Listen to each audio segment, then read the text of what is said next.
Let's talk about some sleeper candidates next on Fantasy Baseball Today in 5.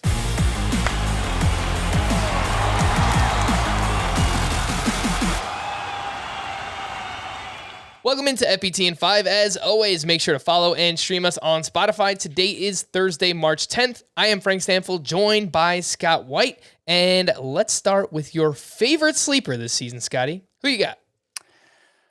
I'm going to say Kyle Hendricks. He's kind of representative of that entire forgotten ace trio that also includes Carlos Carrasco and Zach Greinke. I like them all because for the better part of the last decade, they've been consistently drafted among the top 20, top 25 starting pitchers, and they have one bad year and everybody just buries them. I mean, they're barely being drafted in standard 12-team leagues, so there's no risk at all to taking them. And when you look at what went wrong for them last year, it wasn't velocity in the case of any of the three. They maintained the same velocity. So I don't think it's an obvious example of decline in any of those cases. Hendricks is the youngest of the three, so it's hardest to make the decline case for him. And I think what specifically happened with him is, as a guy who throws 88 miles per hour, typically he relies so much on command. And it was just a little bit off last year. It was just a little bit off. For a stretch in the middle of the season, he had 12 quality starts and 13 chances, like a 2.50 ERA during that stretch. So he looked fixed for a big portion of the season, then ended on a down note still. I think Kyle Hendricks is still in there, the guy with like a 3 ERA over the past 7 years, and we'll happily take him as late as he goes. Kyle Hendricks' ADP is 249.4 according to Fantasy Pros right now. And my first sleeper was Carlos Carrasco, Scott. So we are on the same page. Yep. And it was a mess of a season for Carrasco last year. Torn hamstring kept him out until late July. And then once he did return, an ERA over 6, a 1.43 whip. After the season ended, he got a bone fragment removed from his right elbow. So there's a lot going on. He's dealt with a lot of injuries, but you go just 1 year back, and in 2020, he was Carlos Carrasco of old. He was amazing that year. So if we can get anywhere close to that pitcher, you mentioned the velocity was fine.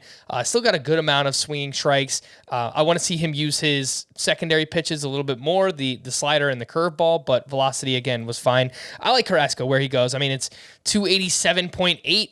Take a shot on him. If he's hurt or doesn't come through the first month, then you drop him. And there's that. Who is your second favorite sleeper this upcoming season? I don't know that he's my second favorite. I haven't ranked them all, but I'm going to go with Jorge Soler here, who the overall numbers don't look great, but from his final week with the Royals through the end of the season, he hit 277 with 18 home runs and a 936 OPS. That's a 49 homer pace, and that's coming from a guy who hit 48 home runs in 2019, and looked like a guy who hit 48 home runs in 2019 because the exit velocity was elite, the hard hit rate was elite. It was clearly the profile of a guy who should be one of the game's best power hitters, and he's basically maintained that in the years since, including last year when there was also a sharp drop in strikeout rate, 23.6% strikeout rate. That's Chris Bryant-like from Jorge Soler. So it seemed inevitable, given the exit velocity, given the strikeout rate, that he was going to come roaring back at some point. It happened over that stretch to end the season, and I think it could carry over into next year where he gets back to that 2019 level of production.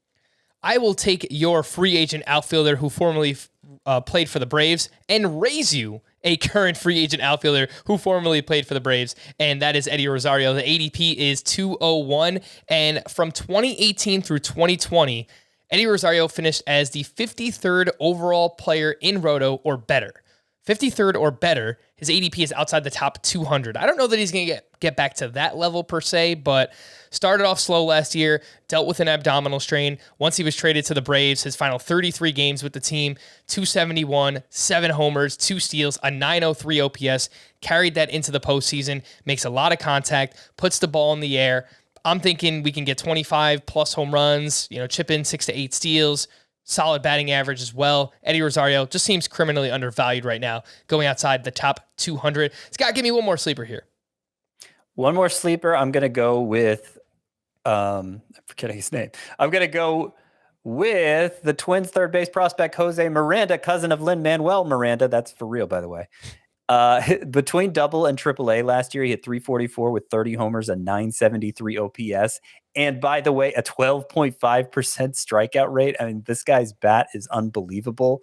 Glove is a big question mark, but I feel like as 23-year-old who's already mastered AAA, he'll be up soon, if not right away. And it may be like a super utility role, part-time DH role at first, but the production's going to be so great.